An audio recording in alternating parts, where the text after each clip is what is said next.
नमस्ते दोस्तों, स्वागत है आपका हमारे चैनल में। हाजिर हूँ फिर से एक नई कहानी के साथ। कहानी शेर को मिला सवा शेर। मदन जी का लड़का है अशोक, एमएससी पास। नौकरी के लिए मदन जी निश्चिंत थे। कहीं ना कहीं तो जुगाड़ लग ही जाएगी। अब लड़के का ब्याह कर देना चाहिए। सुरेश जी की लड़की है ममता, वह भी एमए पहले दर्जे में पास है। सुरेश भी उसकी शादी जल्दी कर देना चाहते हैं। उन्होंने अपने रिश्तेदारों से पोस्ट ग्रेजुएट लड़के का भाव पता किया। पता चला वैसे तो रेट 5 से 6 लाख का चल रहा है, पर बेकार बैठे पोस्ट ग्रेजुएटों का रेट 3 से 4 लाख का है।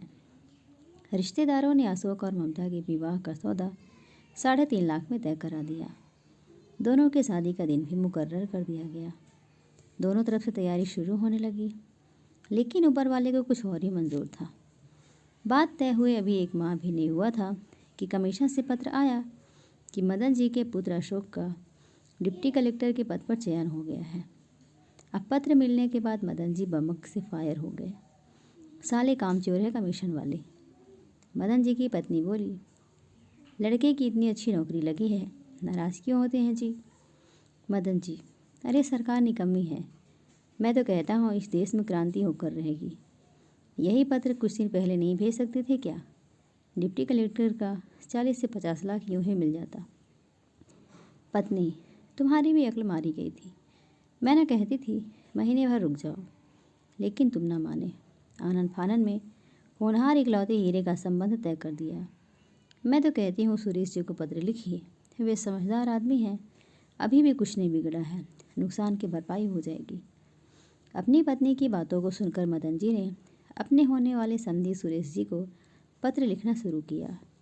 प्रिय सुरेश जी, आपको प्रसन्नता होगी कि अशोक का चयन डिप्टी कलेक्टर के लिए हो गया है।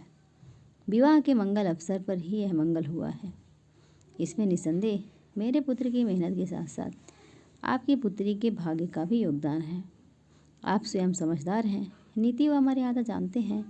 धर्म पर ही यह पृथ्वी टिकी है। मनुष्य का क्या है, जीता मरता रहता है। पैसा हाथ का मैल है, मनुष्य की प्रतिष्ठा बड़ी चीज़ है। मनुष्य को कर्तव्य निभाना चाहिए, धर्म नहीं छोड़ना चाहिए, और फिर हमें तो कुछ चाहिए ही नहीं। आप जितना भी देंगे, जो भी देंगे, अपनी लड़की को ही देंगे। मुझे आशा और विश्वास है कि आप मेरा इशारा समझ गए होंगे। पत्र मिलने के बाद सुरेश जी के परिवार ने उसे बेहद गंभीरता से पढ़ा और गहन विचार विमर्श के बाद मदन जी को उसका जवाब लिखना शुरू किया। प्रिय मदन बाबू, आपका पत्र मिला। मैं स्वयं ही आपको पत्र लिखने वाला था।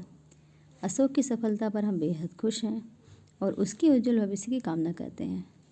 वो अब से डिप्टी कलेक्टर हो गया है। अशोक चरित्रवान, मेहनती और सुयोग्य लड़का है। वह अवश्य जीवन में तरक्की करेगा।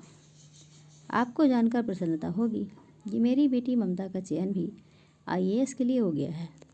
अब उसकी यह इच्छा है कि वो अपने अधीनस्थ कर्मचारी से विवाह नहीं करेगी। मुझे यह संबंध तोड़कर अपार हर्ष हो रहा है। आपने खुद ही मेरा काम आसान कर दिया है।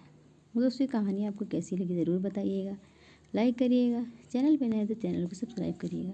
धन्यवाद।